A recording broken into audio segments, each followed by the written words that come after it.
Alright, what's up guys? My name is Zach and today I am driving a 2023 Nissan Versa SR.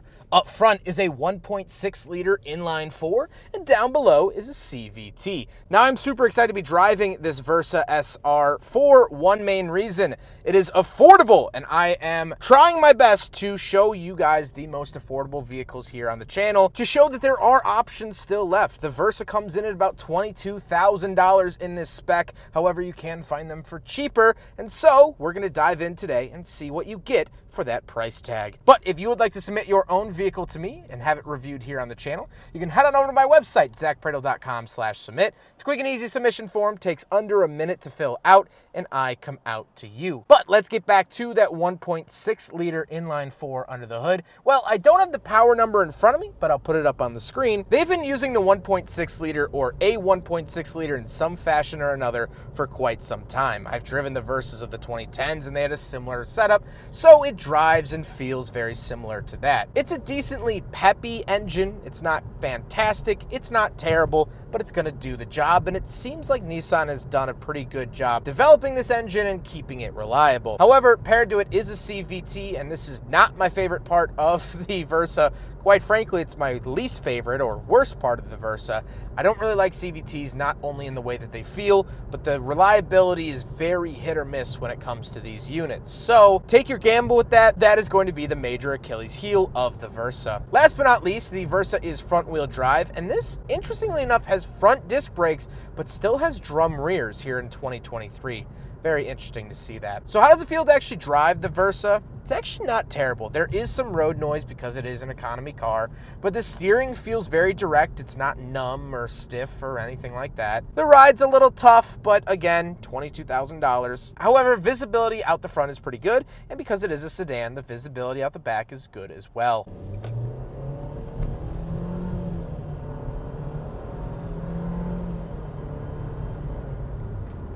It's not wonderful.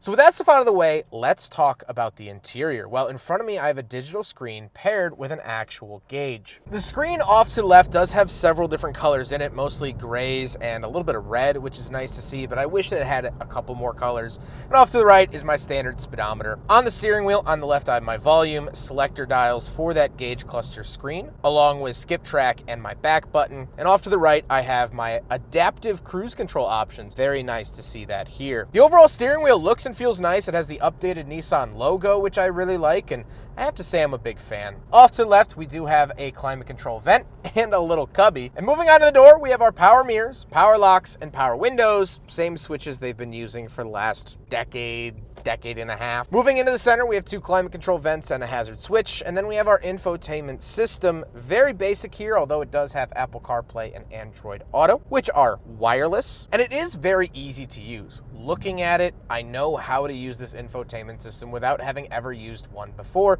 so I really like that about it. Here's what the backup camera looks like, in case you are curious. Moving down, we do have the climate controls. I do get auto, as well as heated seats, which is very nice, but I don't get any dual zone. The only vehicle really in this price point that would get dual zone was the Mazda 3, but that's kind of going upscale and you're not gonna really find that anymore. So no dual zone is fine, but definitely nice, clean, concise climate controls here in the Versa. And moving down below, we do have a 12-volt outlet, USB-C and USB-A. Very happy to see USB-C here in a Nissan product, and my wireless charger down below. Then we do have the start-stop button and the shifter. Shifter is very basic, easy to use, and I like that. And then we do have cup holders. So we will do a big friggin' bottle test here in the 2023 Versa SR, and unfortunately it fails. I didn't expect it to pass, but we still have to try it. Then we do have a little center console, and we'll talk about the seats. The seats are cloth, and they are manual. However, the SR actually does get heated seats, which is fantastic to see, and one of the lovely features offered here in that package. For $22,000, heated seats, very nice.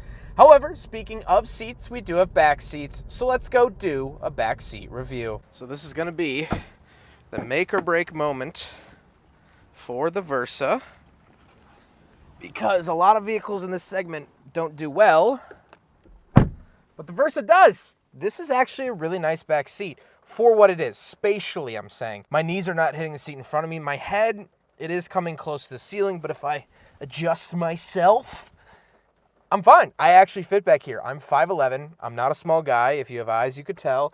And it's actually decent. There's some fake carbon fiber on the doors, and I don't get a center console, and the seats are a little hard. So it is going to still feel like an economy car, but not as bad as I would have thought. This is what really makes the Versa so great in its category. Now, I will also link at the end of this video a 2023 Kia Rio. Same style of vehicle, same price tag, things like that, so you can compare to yourself, but I'm very, very happy with the rear seat space. Let's hop out. We'll take a quick look at the trunk and cargo space, and then we'll talk about the looks. All right, around the back of the Versa, it has started raining, unfortunately, but once we are back here, very, very adequate amount of space. Very happy with the amount of space that the Versa gets.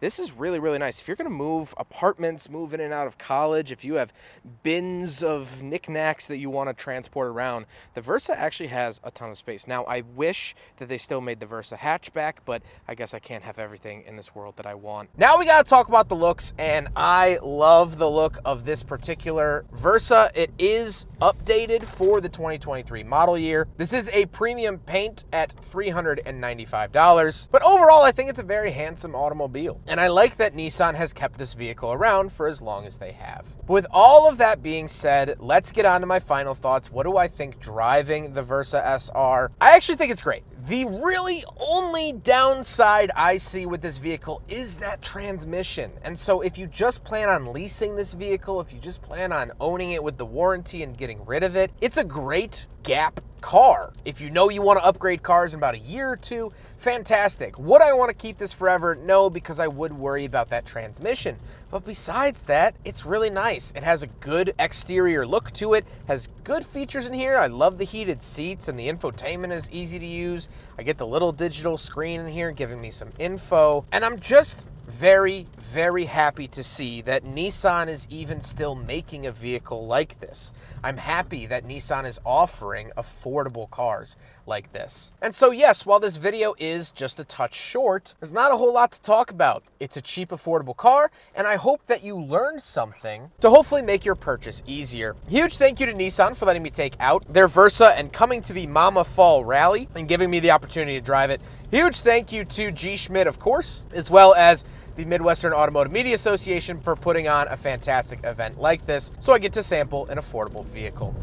But I hope you guys enjoyed the video. Don't forget to rate the video, comment on the video, and subscribe if you really liked it. Take care, guys.